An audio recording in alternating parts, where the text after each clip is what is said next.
Hello friends, आपका स्वागत है टेस्ट आईक्यू में। फ्रेंड्स, इस वीडियो में डिस्कस करेंगे आईएएस के प्रीवियस क्वेश्चन। फ्लूइड मैकेनिक्स का टॉपिक है फ्लूइड स्टैटिक्स। इसके कुछ क्वेश्चन डिस्कस करेंगे, तो वीडियो काफ़ी इंपॉर्टेंट होने वाला है और एक एक क्वेश्चन को हम हमेशा की तरह डिटेल में और बेसिक वे में डिस्कस करेंगे ताकि हर एक स्टूडेंट को ईजी वे में समझ में आ सके। तो चलिए शुरू करते हैं। फ्रेंड्स, यदि आप किसी भी एग्ज़ाम की तैयारी कर रहे हैं तो ये वीडियो आपके लिए काफ़ी इंपॉर्टेंट होने वाला है। तो चलिए शुरू करते हैं। पहला क्वेश्चन दिया गया है, when a dolphin glides through air it experience an external pressure of 0.75 metre of mercury. The absolute pressure on dolphin when it is 5 metre below the free surface of water is. बहुत ही अच्छा question है। ऐसे question exam में repeat होने के chance बहुत ज़्यादा रहते हैं, तो मैं चाहता हूँ कि वीडियो को पॉज करके एक बार आप सॉल्यूशन कीजिए, एक बार आप ट्राई कीजिए, उसके बाद में आपको सॉल्यूशन देखना है। तो फ्रेंड्स, यहाँ पे आपको प्रेशर का जो कंसेप्ट है वो आपको समझ में आएगा। तो हम सबसे पहले हम बात करते हैं, जैसे मान लो ये आपकी वाटर की सरफेस है, तो मैं लिख देता हूँ वाटर फ्री सरफेस। ठीक है, तो ये जो डॉल्फिन है जब हवा में आई यहाँ पे एयर में, तो इसको कितना प्रेशर महसूस हुआ? जो भी प्रेशर महसूस हुआ वो कौन सा होगा? Atmospheric pressure. यानी कि यहाँ पे एटमॉस्फेरिक है, एयर है, तो एटमॉस्फेरिक प्रेशर उसको महसूस होगा। जब वो वापस पानी के अंदर जाएगी तो पानी का प्रेशर हो जाएगा। तो कितनी मीटर अंदर गई? 5 मीटर अंदर गई। तो इसको जो है वो आपका वाटर का प्रेशर उसको महसूस होगा 5 मीटर बिलो। तो टोटल प्रेशर कौन सा हो जाएगा? यानी कि यदि मैं बात करूं एब्सोल्यूट प्रेशर की, एब्सोल्यूट प्रेशर, तो वो कितना हो जाएगा? एटमॉस्फेरिक प्रेशर प्लस आपका वाटर का डेप्थ का सरफेस, यानी कि मैं डी लिख देता हूँ, डेप्थ, या कुछ भी आप नोटेशन दे सकते हैं इसको। तो सबसे पहले हम एटमॉस्फेरिक प्रेशर निकालते हैं। तो यदि मैं बात करूं एटमॉस्फेरिक प्रेशर की, P बराबर क्या होता है? रो जी एच। यहाँ पे आपको मरकरी के रूप में दिया गया है, इसका मतलब हम डेंसिटी किसकी लेंगे? मरकरी की लेंगे। तो ये आपका प्रेशर जो है वो किसके लिए हो जाएगा? मरकरी के लिए, क्योंकि हमको हेड जो है वो किसका दे रखा है? यहाँ पे देखिए आप क्वेश्चन में 0.5 मीटर ऑफ मरकरी। यदि हमको वाटर देता तो वाटर लेते, और यदि कोई और ऑयल देता तो हम उसका लेंगे। तो यहाँ पे मरकरी की डेंसिटी आप सभी को मैंने कई बार बताई है, 13600 होती हैं। ये आपको याद रखना हमेशा की, हमेशा किसी न किसी क्वेश्चन में आ ही जाता है वैल्यू। और जी की वैल्यू 9.81, और आपको हेड कितना दे रखा है? 0.75। यदि आप इसको सोल्व करते हैं तो वैल्यू आपके पास आ जाती है, ये आपके पास आ जाएगी 62 न्यूटन पर मीटर स्क्वायर। क्योंकि हमने डेंसिटी जो है वो किलोग्राम पर मीटर क्यूब में ली है, इसलिए हमारा जो प्रेशर है वो न्यूटन पर मीटर स्क्वायर में आ जाएगा। फिर हम बात करते हैं एब्सोल्यूट प्रेशर जो है उसके लिए, हम डेप्थ में जो प्रेशर होगा P बराबर क्या होता है? रो जी एच। तो यहाँ पे हम ये जो डॉल्फिन है किसके अंदर जाएगी? वाटर के अंदर जाएगी। तो यहाँ पे डेंसिटी हम वाटर की लेंगे, तो रो जी की वैल्यू 9.81 इंटू डेप्थ जो है वो कितनी है? 5 है। तो इसको आप सोल्व करोगे तो आपके पास वैल्यू आ जाएगी 49050 न्यूटन पर मीटर स्क्वायर। यदि मैं बात करूँ एब्सोल्यूट प्रेशर की, तो हम इन दोनों को ऐड कर लेंगे। तो ऐड करेंगे तो वैल्यू आपके पास आ जाएगी 149112। ये है आपका न्यूटन पर मीटर स्क्वायर, जिसको हम बोलते हैं पास्कल। अब यदि हम न्यूटन पर mm स्क्वायर में, 1 मीटर में कितना mm होता है? 1000। तो 10⁶ से हम डिवाइड करेंगे तो आपके पास ये वैल्यू कितनी आ जाएगी? ये वैल्यू आपके पास आ जाएगी 0.149, जिसे हम लगभग कह सकते हैं 0.15। ये आपका न्यूटन पर mm स्क्वायर हो जाएगा, या फिर हम इसे मेगा पास्कल भी लिख सकते हैं। ये जो न्यूटन पर mm स्क्वायर होता है ये मेगा पास्कल ही होता है। तो यहाँ पे हमारा जो आंसर है वो डी करेक्ट हो जाएगा, 0.15 न्यूटन पर mm स्क्वायर। आई थिंक ये चीज़ आपको समझ में आई होगी। कुल मिला के हमको टोटल प्रेशर निकालना है, एटमॉस्फेयर में उसको कितना महसूस हुआ और उसके डेप्थ में कितना होगा। और फॉर्मूला हमेशा एक ही है, P बराबर रो जी एच। अब यहाँ पे इंपॉर्टेंट ये चीज़ होती है कि हम कौन सा लिक्विड ले रहे हैं। यहाँ पे देखिए हेड आपको मरकरी का दे रखा है तो मरकरी लेंगे, और जब वो पानी के अंदर गई, यानी कि यहाँ पे देखिए फ्री सरफेस ऑफ वाटर, यानी कि वाटर के अंदर डॉल्फिन गई, इसका मतलब डेंसिटी किसकी यूज आएगी? वो वाटर की आएगी। बस ये चीज़ आपको ध्यान रखनी है, इतना आपको समझ में आ जाएगा तो आप क्वेश्चन ईजिली कर पाएंगे। आई थिंक ये चीज़ आपको समझ में आई होगी। यदि आपको वीडियो पसंद आ रहा है तो वीडियो को लाइक ज़रूर कर दें। अगला क्वेश्चन देखते हैं, the centre of pressure of a plane submerge surface. तो यहाँ पे आपको सेंटर ऑफ प्रेशर बताना है। देखिए सेंटर ऑफ प्रेशर क्या होता है आपका, total force on the plane surface. यदि आपको कोई पूछे कि सेंटर ऑफ प्रेशर क्या होता है, ये होता है आपका total force on the plane surface. कोई प्लेन सरफेस होगी, उसके ऊपर टोटल फोर्स कितना लग रहा है, वही क्या होगा, सेंटर ऑफ प्रेशर। जैसे मैं आपको बात करूं, ये मान लो आपकी कोई फ्री सरफेस है और इसके अंदर कोई मान लो प्लेन सरफेस है, ये मान लो, ठीक है, ये किसी एंगल पे इंक्लाइंड है, मान लो ये एंगल थीटा है, तो इसका जो सेंट्रोइड होगा या सेंटर ऑफ ग्रेविटी जिसे हम बोलते हैं, उसको हम एच बार से रिप्रेजेंट करेंगे। जितने भी मैं नोटेशन लूँगा, स्टैंडर्ड नोटेशन लूँगा जिसे हम एच बार से, और जो सेंटर ऑफ प्रेशर होता है वो उसके थोड़ा नीचे होता है, ये ध्यान रखना आपको। और ये जो डेप्थ होगी इसे हम बोलेंगे सेंटर ऑफ प्रेशर, इसे मैं एच स्टार से रिप्रेजेंट करूँगा। तो एच स्टार यानी कि सेंटर ऑफ प्रेशर क्या हो जाएगा, H bar plus I G sine square theta upon A H bar. सारे नोटेशन मैं आपको बताने वाला हूँ। ये तो आपका हो गया सेंटर ऑफ प्रेशर, ये होगा सेंट्रोइड या फिर सेंटर ऑफ ग्रेविटी।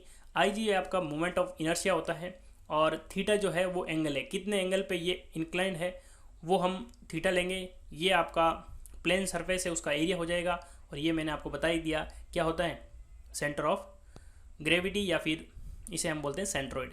तो ये फॉर्मूला आपको याद रखना है, क्योंकि इससे रिलेटेड न्यूमेरिकल आगे भी अभी इसी वीडियो में आपको देखने को मिलेंगे, और हर एग्जाम में कभी कभी ये फॉर्मूला पूछ लेता है। किस तरीके से पूछता है, जैसे यहाँ पे पूछा है। अब आपको पता है यदि हमारा थीटा 90 हो जाएगा तो भी ये कितना हो जाएगा, एच बार प्लस आई जी और ए एच बार। अब आपको पता है ये चीज़ जो है ये हमेशा कुछ ना कुछ पॉजिटिव होगी, नेगेटिव नहीं होगी। इसका मतलब जो एच स्टार है यानी कि सेंटर ऑफ प्रेशर है वो हमेशा ज़्यादा होगा किससे, सेंटर ऑफ ग्रेविटी से। अब आपको यही दिया गया the centre of pressure, question में आपको वापस देखना है एक बार, centre of pressure of plane submerge surface is always below the centroid of area. Centroid यानी कि एच बार, अभी मैंने आपको बताया, तो उससे हमेशा नीचे होगा, क्योंकि देखिए ये आपकी प्लेन सरफेस, यहाँ कहीं मान लो इसका सेंट्रोइड है, तो यहाँ पे होगा आपका सेंटर ऑफ प्रेशर, यानी कि इससे कुछ नीचे होगा। ये कितना होगा, ये आपका I G sine square theta upon A H bar, ये कितना होगा, उतना उन दोनों में डिफरेंस होगा। यदि आपको ये पूछे H star minus H bar, तो भी ये वैल्यू आ जाएगी आपके पास, कौन सी, I G sine square theta upon A H bar. तो यहाँ पे हमारा जो आंसर है वो डी करेक्ट हो जाएगा। Centre of pressure of plane submerge surface is always below the centroid of area. Next question देखते हैं, a tank of length, breadth and height in the ratio 2:1:2 is full of water. The ratio of hydrostatic forces on the bottom to that of any larger vertical surface is. तो बहुत ही अच्छा question है, एक बार आप इसको solve कीजिए, उसके बाद में आपको सॉल्यूशन देखना है। देखिए आपको क्या है, एक टैंक दे रखा है, जैसे मान लो मैं टैंक यहाँ पे आपको बना के बता देता हूँ,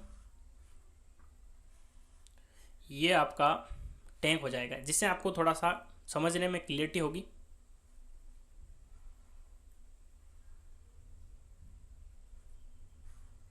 आई थिंक ये समझ में आ गया होगा। अब देखिए यहाँ से आपको ध्यान देखना है, रेशियो कितना दे रखा है आपको, लेंथ, ब्रीथ और हाइट, ये आपको 2:1:2 दे रखा है। तो रेशियो है, तो मैं यदि इसकी लेंथ या इसको मान लो वैल्यू में कन्वर्ट करूँगा तो x से मल्टीप्लाई कर दूंगा, यानी कि ये 2x हो जाएगा, ये 1x हो जाएगा, और ये आपका 2x हो जाएगा, ठीक है। तो या मान लो ये कितनी है आपकी 2x है, और ये कितनी है x, और इसकी हाइट कितनी हो जाएगी, ये भी आपकी 2x हो जाएगी। ये चीज़ आपको समझ में आ गई। अब आपको देखना है total force on the surface, यानी कि पहले आपको कौन सा निकालना है, the ratio of hydrostatic forces at the bottom. तो सबसे पहले आपको बॉटम पे निकालना है, तो मैं निकालता हूँ फोर्स एट बॉटम। तो आपको पता है जो सरफेस पे टोटल फोर्स होता है उसका फॉर्मूला होता है F बराबर रो जी ए एच बार। ये फॉर्मूला होता है आपके total force on the surface. यदि आपको ये भी पूछे कि total force on the surface, ये फॉर्मूला होता है रो जी ए एच बार, और ये जो रो जी होता है इसको हम कभी कभी गामा से भी रिप्रेजेंट करते हैं, आपका स्पेसिफिक वेट होता है, तो गामा ए एच बार भी हो सकता है। तो अब हम निकालते हैं बॉटम पे। तो हमारा जो डेंसिटी है वो तो रो ही रहेगा, जी हो जाएगा। उसके बाद में एरिया देखिए, यदि हम बॉटम सरफेस लेंगे तो बॉटम का एरिया लेंगे, तो ये एरिया कितना हो जाएगा 2x इंटू एक्स, तो ये आपका हो जाएगा 2x into X into H bar. अब यहाँ पे ये आपका फ्री सरफेस है, यहाँ पे जहाँ मैं पॉइंट कर रहा हूँ वहाँ पे ध्यान दीजिए, और यहाँ से इसका जो प्लेन सरफेस का जो एच स्टार होगा कितना होगा, जितनी इसकी हाइट है तो मैं 2x से मल्टीप्लाई कर दूंगा, तो ये आपका कितना आ जाएगा 2 इंटू 2 कितना हो जाएगा 4 रो जी एक्स क्यूब, ये आपका आ जाएगा। तो बॉटम के पास कितना फोर्स होगा वो हमारे पास आ गया। अब यहाँ पे क्या दिया गया है, to that any larger vertical surface, यानी कि सबसे वर्टिकल सरफेस कौन सी होगी, देखिए ये आपकी 2x है और ये भी 2x है, तो ये आपकी लार्जर सरफेस या तो ये फ्रंट वाली हो जाएगी या इसके बैक वाली हो जाएगी, ये वाली, ठीक है। तो हम निकालते हैं लार्जर सरफेस, तो लार्जर सरफेस के लिए कितना होगा, वो फोर्स तो वही होगा रो जी एरिया। देखिए इसका एरिया कितना होगा, दोनों ही सरफेस 2x है तो 2x इंटू 2x हो जाएगा, 2x इंटू 2x हो जाएगा। अब यहाँ पे देखिए ये जो आपका h बार है ये क्या है, सेंटर ऑफ ग्रेविटी। अब ये वर्टिकल सरफेस है तो इसका जो सेंटर ऑफ ग्रेविटी कहाँ पे होगा, इसकी मिड लेंथ पे। वो तो देखिए ये तो हॉरिजेंटल थी तो इसकी डेप्थ पे ही होगा, लेकिन ये वर्टिकल है इसलिए इसकी आधी लेंथ पे होगा, यानी कि ये जो 2x है इसकी x डेप्थ पे होगा, तो x से मैं मल्टीप्लाई कर दूंगा तो ये कितना आ जाएगा rho g 4 rho g into x cube. तो यहाँ पे आपको क्या बताना है, bottom to the force at the larger surface. तो ये भी आपका 4 रो जी एक्स क्यूब है और ये भी आपका कितना है 4 रो जी एक्स क्यूब है, यानी कि इसका रेशियो कितना आ जाएगा 1 आ जाएगा। तो ऑप्शन यहाँ पे ए करेक्ट हो जाएगा। आई थिंक ये चीज़ आपको समझ में आई होगी। यदि आपको थोड़ा बहुत भी डाउट है तो एक बार अपने हाथ से कीजिए। यहाँ पे कंसेप्ट क्या है, कंसेप्ट सिर्फ इतना है कि यदि आपकी ये हॉरिजेंटल सरफेस है ये, और इसकी मैं सेंटर ऑफ ग्रेविटी लूँगा तो यहीं आएगी, तो ये टोटल हाइट हो जाएगी। लेकिन ये वर्टिकल सरफेस है तो इसका जो सेंटर ऑफ ग्रेविटी होगा उसकी हाफ डिस्टेंस पे होगा, ये चीज़ आपको ध्यान रखनी है। अगला क्वेश्चन देखते हैं। A plate of rectangular shape having the dimension of 0.4 meter into 0.6 meter is immersed in water with its longer side vertical. The hydrostatic thrust on one side of plane is estimated as 18.3 kilonewton. All other conditions remaining the same, the plane is turned through 90 degrees such that its longer side remains vertical. What would be the total force on one face of the plate? तो यहाँ पे आपको बताना है कि यदि हम उस रेक्टेंगुलर शेप को 90 डिग्री टर्न कर देंगे तो उसके ऊपर कितना फोर्स होगा। तो आपको बताना है, एक बार आंसर सोचिए, खुद सॉल्यूशन कीजिए, उसके बाद में मैं आपको आंसर देता हूँ। देखिए ये क्वेश्चन आईएएस का है और आईएएस में हमेशा कंसेप्ट पूछे जाते हैं। तो यहाँ पे आपको ध्यान देखना है, एक चीज़ मैं यहाँ पे आपको बता देता हूँ। जैसे मान लो कोई एक सरफेस है, ये यदि आपकी आधी सरफेस अंदर है, ये फ्री सरफेस है, ठीक है, फ्री सरफेस, ठीक है, ये आपकी फ्री सरफेस हो गई।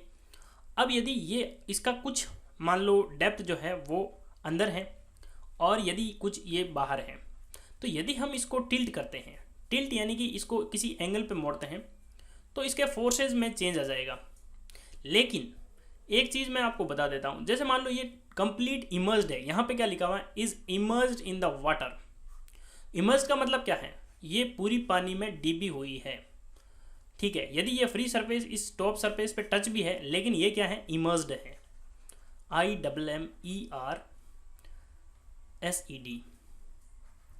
इमर्ज्ड का मतलब क्या होता है, कंप्लीट डूबी हुई। तो यदि इमर्ज्ड है तो इसके ऊपर जितने फोर्स लगने हैं वो लग चुके हैं। यदि मैं इसको टिल्ट करता हूँ, यानी कि इस पानी में मैं इसको ऐसे कर देता हूँ, तो भी इसके ऊपर जो फोर्स है वही रहेंगे, यानी कि उसके अंदर जो फोर्स है उसके अंदर कोई चेंज नहीं आएगा, नो चेंज, क्योंकि इसके ऊपर कंप्लीट ये जो है सराउंडेड किससे हैं, वाटर से हैं। तो वाटर से सराउंडेड है तो इसके अंदर इसकी डायमेंशन में कुछ चेंज नहीं आ रहा है, लेकिन यहाँ पे यदि ये आधी बाहर है आधी अंदर है, तो यदि इसको टिल्ट करेंगे ना तो इसकी जो लेंथ है पहले कितनी डूबी हुई थी अब कितनी है, तो उसके अंदर चेंज आएगा, तो फोर्सेस के अंदर भी चेंज आएगा। लेकिन यदि इमर्ज्ड है तो कोई फोर्सेस में चेंज नहीं आएगा। तो what will be the total force on one face of plate, तो जितना फोर्स पहले था 18.3 किलो न्यूटन उतना ही अभी रहेगा। तो यहाँ पे हमारा जो आंसर है वो बी करेक्ट हो जाएगा, वर्बली हो जाएगा ऐसा क्वेश्चन।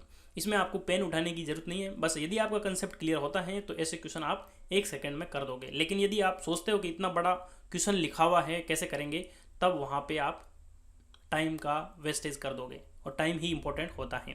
तो आपको ध्यान रखना है कि यदि कोई भी शेप जो है वो कम्प्लीटली वाटर के अंदर डिप है, तो यदि हम इसको टिल्ट करते हैं तो उसके फोर्सेस में कोई चेंज नहीं आता है, ये चीज़ आपको ध्यान रखनी है। अगला क्वेश्चन है, a cylindrical gate is holding water on one side as shown in the figure below. The resultant vertical component of force of water per meter width of gate will be.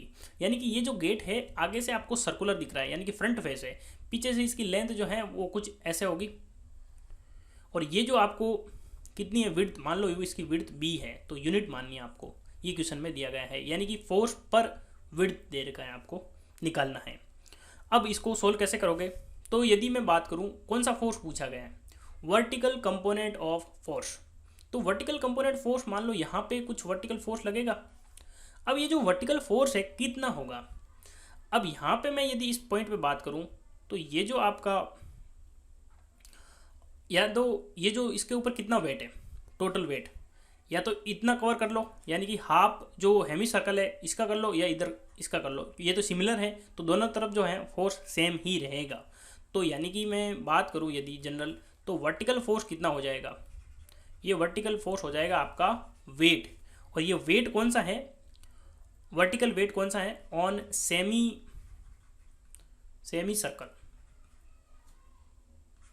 ठीक है, semi circle पे जितना wait लग रहा है वही आपका vertical force होगा।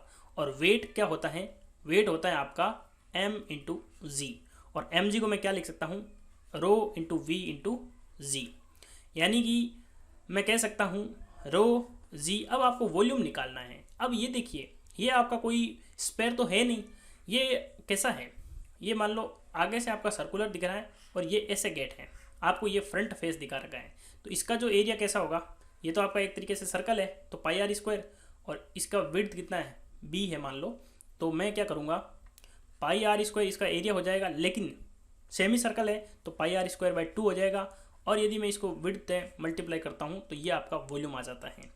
तो वर्टिकल फोर्स कितना आ जाएगा, रो की वैल्यू कितनी है, वाटर के लिए हम बात कर रहे हैं तो 1000, जी की वैल्यू 9.81 इंटू पाई, और आर कितना है, आर आपका है 2 मीटर, यानी कि आधा हो जाएगा इसका 1 हो जाएगा, तो 1 का स्क्वायर अपॉन यहाँ पे 2 आ जाएगा, और विड्थ जो है आपका बी लेना है, क्योंकि आपको क्या बताना है, फोर्स ऑफ वाटर पर मीटर विड्थ। तो यदि मैं इसको सोल्व करता हूँ तो आपके पास वैल्यू आ जाती है 15409.5 न्यूटन, और अब ये तो आपका इंटू बी करेंगे तो क्या आ जाएगा, न्यूटन, लेकिन मैं इसको क्या करता हूँ, vertical force divided by b, यानी कि ये क्या हो जाएगा, vertical component of force per metre width, तो ये आपका आ जाएगा न्यूटन पर मीटर में। तो ये कौन से ऑप्शन में दिया गया है, ये जो है ऑप्शन सी के लगभग सेम है, तो ऑप्शन यहाँ पे सी करेक्ट हो जाएगा। आई थिंक ये चीज़ आपको समझ में आई होगी। बस आपको ध्यान क्या रखना है, यदि हमको वर्टिकल फोर्स पूछे तो वर्टिकल फोर्स पे वेट कितना आ रहा है, तो यदि हम इसकी बात करें, चाहे सेमी सर्कल की बात करें इधर की या फिर इधर की, तो ये आपका सेमी सर्कल लेना है आपको। नेक्स्ट क्वेश्चन दिया गया है, a tank has in its side a very small horizontal cylinder fitted with a frictionless piston. The head of liquid above the piston is H and the piston area A. The liquid having specific weight gamma. What is the force that must be exerted on the piston to hold its position against the hydrostatic pressure? तो देखिए, सबसे पहले आपको मैं diagram बना के बता देता हूँ ताकि क्वेश्चन में क्या पूछा गया है वो आपको समझ में आए। जैसे मान लो ये कोई बड़ा सा टैंक है, ठीक है, इन its side a very small horizontal, यानी किसी इसकी कोई साइड मान लो, ये मान लेते हैं, ठीक है, इसके ऊपर क्या लगा रखा है, फ्रिक्शनलेस पिस्टन, जैसे मान लो ये कोई आपका सिलेंडर होगा, ये आपका सिलेंडर है, ठीक है, और इस सिलेंडर पे मान लो ये अंदर कोई पिस्टन होगा, तो ये जो पिस्टन है इसके ऊपर कुछ फोर्स लगेगा। अब ये फोर्स कितना लगेगा, जितना ये डेप्थ के अंदर है, मान लो ये डेप्थ जो है वो कितनी है, h है, लेकिन ये आपको दे रखी है, मानने की जरूरत नहीं है क्योंकि अबव द पिस्टन h, ये आपका h आपको दे रखा है। अब इसके ऊपर जितना फोर्स लगेगा वही आपको बताना है, और फोर्स का फॉर्मूला क्या हो जाए, फोर्स का फॉर्मूला होता है आपके पास रो जी ए एच बार, एफ बराबर रो जी ए एच बार, और रो जी जो है वो आपका क्या होता है, स्पेसिफिक वेट होता है, जो कि आपको गामा दे रखा है। तो आपको यदि पता पूछ ले कि स्पेसिफिक वेट क्या होता है, तो ये आपका रो इंटू जी क्या होता है, स्पेसिफिक वेट, तो इसको हम गामा से रिप्रेजेंट कर देंगे। और एरिया जो है आपका कितना दे रखा है, स्मॉल ए, और एच बार यानी कि ये जितनी डेप्थ है उतना ही आपका क्या होगा, सेंटर ऑफ ग्रेविटी या सेंट्रोइड, तो एच हो जाएगा, यानी कि गामा ए एच। तो ऑप्शन यहाँ पे बी करेक्ट हो जाएगा। बहुत ही सिंपल क्वेश्चन है, बस आपको यहाँ पे ध्यान रखना है कि नोटेशन क्या दे रखा है। जो फॉर्मूला आपको पता है एफ बराबर रो जी ए एच बार, बस इसी से आपका आंसर आ जाएगा। अगला क्वेश्चन दिया गया है, what is the vertical distance of centre of pressure below the centroid of the plain area. देखिए ये क्वेश्चन यदि आपने पहला क्वेश्चन अच्छे से समझा होगा तो इसका आंसर आप 1 सेकंड में दे देंगे। तो अभी मैंने आपको फॉर्मूला बताया था, centre of pressure is equals to centroid यानी कि H bar plus I G sine square theta upon A H bar. ये फॉर्मूला आपको हमेशा याद रखना है, क्योंकि इस फॉर्मूले से रिलेटेड हर एग्जाम में कुछ ना कुछ क्वेश्चन पूछे जाते हैं। यदि आपका जैसे मान लो गेट हो गया तो यहाँ पे न्यूमेरिकल पूछ लेगा, यदि हम जेई की बात करें तो वहाँ पे थ्योरेटिकल पूछ लेगा, लेकिन इससे रिलेटेड एक क्वेश्चन जरूर पूछा जाता है। तो यहाँ पे आपको क्या पूछा गया है, vertical distance of centre of pressure below the centroid of plain area. तो अभी मैंने आपको बताया था, जैसे मान लो ये आपकी प्लेन सरफेस है, यहाँ पे आपका क्या होगा, सेंटर ऑफ ग्रेविटी, और यहाँ पे होगा आपका सेंटर ऑफ प्रेशर। ये सेंटर ऑफ ग्रेविटी कितना होगा, ये आपका एच बार होगा, और ये आपका सेंटर ऑफ प्रेशर होगा यानी कि एच स्टार। तो यहाँ पे आपको इन दोनों में जो डिफरेंस है वही पूछा है, और ये डिफरेंस मैंने आपको पहले ही क्वेश्चन में बताया था, H star minus H bar बराबर क्या हो जाएगा, I G sine square theta upon A H bar, जो कि ऑप्शन सी में दिया गया, I G sine square theta upon A H bar. I think ये चीज़ आपको समझ में आई होगी। अगला क्वेश्चन देखते हैं, A circular area of 1.2 meter diameter is immersed vertically in liquid of unit weight 800 Newton per meter cube with its top edge just on the liquid surface. The depth of center of pressure on one side measured below the liquid surface is.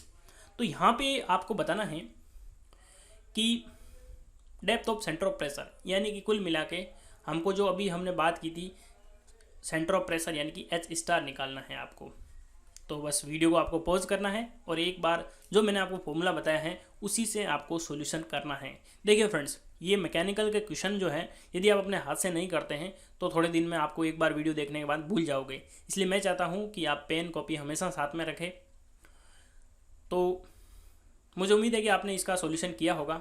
सबसे पहले हम formula निकालते हैं, H star बराबर H bar plus I G sine square theta upon A H bar. ये formula मैंने आपको अभी बताया था। अब आपको क्या करना है, देखिए, a circular area of 1.2 metre diameter is immersed vertically in liquid, यानी कि ये आपकी सरफेस है और इस सरफेस के अंदर ये इतना डिप है, तो ये आपकी डेप्थ कितनी हो गई 1.2 मीटर, यानी इसका डायामीटर कितना है 1.2 मीटर, और डेंसिटी आपको दे रखी है, और यहाँ पे ये भी लिखा हुआ है, देखिए, top edge just on the liquid surface, तो ये लिक्विड सरफेस के टच में है। तो ये जो आपका एच बार होगा यानी कि सेंट्रोइड कहाँ पे होगा, सेंट्रोइड होगा आपके d/2। ये जो डिस्टेंस है, ये टोटल डेप्थ जो है कितनी है इसके डायामीटर के, तो एच बार की वैल्यू कितनी हो जाएगी d/2 हो जाएगी। प्लस देखिए मोमेंट ऑफ इनर्शिया कितना होता है किसके लिए, सर्कल के लिए, π/64 d⁴। ये तो आपको पता होना ही चाहिए, बचपन से पढ़ते आ रहे हैं, 11-12 से। और ये साइन स्क्वायर थीटा, थीटा की वैल्यू आपको नहीं दे रखी, इसका मतलब थीटा की वैल्यू हम 90 मान लेंगे। क्यों, देखिए देने की कहाँ जरूरत है, ये वर्टिकली है, इसका मतलब ये थीटा कितना है 90 है, तो ये तो 1 हो जाएगा। अपॉन एरिया कितना है π/4 डी स्क्वायर, ये हो गया, इंटू एच बार कितना है d/2। बस आपको इसको सोल्व करना है। ये तो कितना हो गया d/2 प्लस ये पाई से तो पाई आपका कैंसिल हो जाएगा, और ये नीचे कितना है 4 इंटू 2 8, और 8 इंटू 8 कितना होता है 64, तो ये 8 आ गया। और ये कितना हो गया D square into D cube, तो यहाँ पे ये 4 पावर चले जाएगी, यानी कि यहाँ पे ऊपर d बचेगा, नीचे बचेगा आपके 8।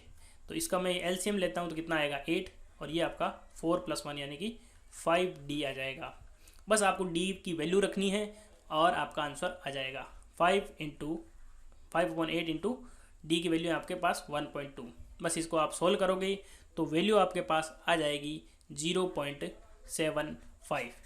तो ऑप्शन यहाँ पे हमारा बी करेक्ट हो जाएगा। देखिए बहुत ही अच्छा क्वेश्चन है और बहुत ही इजी क्वेश्चन है। यदि आपके कंसेप्ट क्लियर हुए हैं और यदि आपको ये फॉर्मूला आता है तो ऐसे क्वेश्चन आप इजीली कर पाएंगे। नेक्स्ट क्वेश्चन दिया गया है, a circular annular plate is bounded by 2 concentric circle of diameter 1.2 meter and 1.8 meter is immersed in water with its plane making an angle of 45 with the horizontal. The center of circle is 1.625 meter below the free surface. What will be the total pressure force on the face of plate? तो आपको यहाँ पे total force बताना है plane surface पे।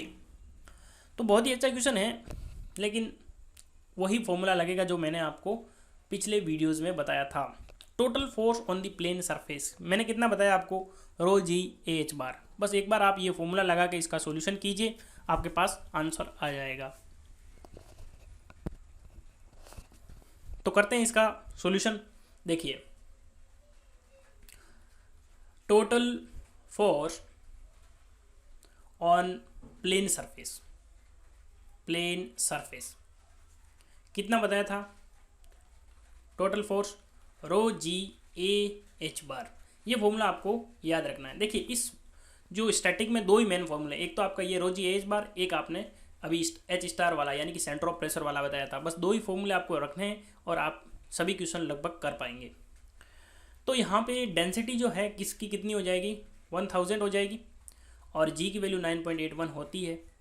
और area यहाँ पे क्या हो जाएगा, देखिए a circular annular plate bounded by 2 concentric circle, इसका मतलब ये क्या है कि होलो है।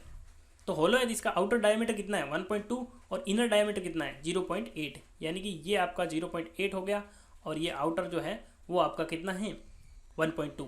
तो आपका एरिया कितना हो जाएगा π/4 d स्क्वायर होता है, लेकिन होलो का π/4 d आउटर का स्क्वायर, यानी कि 1.2 का स्क्वायर माइनस 0.8 का स्क्वायर, ये तो आपका एरिया हो गया। और h कितना दे रखा है, सेंटर ऑफ द सर्कल, देखिए centre of the circle below 1.625 metre below the free surface, यानी कि h की वैल्यू आपको कितनी दे रखी है 1.625।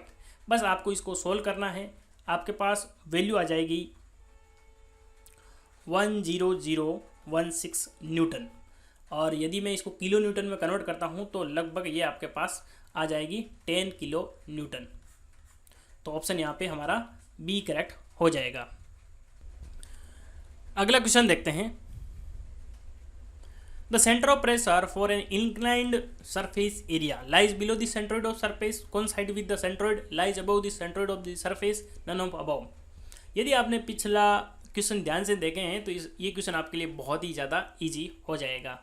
तो यदि हमारा जो सरफेस इंक्लाइंड है, इसका मतलब थीटा की कुछ वैल्यू होगी, तो H* बराबर क्या हो जाएगा H bar plus IG sin square theta upon AH bar.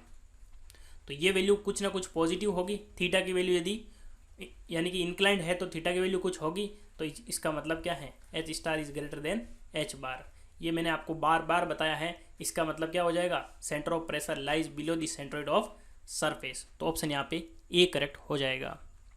तो फ्रेंड्स ये थे 10 क्वेश्चन, एक एक क्वेश्चन को हमने बहुत ही डिटेल में डिस्कस किया है। 10 इसलिए क्वेश्चन लिए ताकि आप ज़्यादा बोर ना हो, वीडियो ज़्यादा लेंथी ना हो। तो वीडियो आपको कैसा लगा कमेंट बॉक्स में आपको बताना है, और यदि आपको वीडियो पसंद आता है तो लाइक करें और उन दोस्तों को शेयर करें जो आपके दोस्त प्रिपरेशन कर रहे हैं किसी भी एग्ज़ाम, जैसे जेई है या फिर RVNL है, UP RVNL है, किसी भी एग्ज़ाम की तैयारी कर रहे हैं तो उनको शेयर करें। तो वीडियो को कंप्लीट देखने के लिए धन्यवाद। मिलते हैं अगले वीडियो में, तब तक के लिए जय हिंद जय भारत।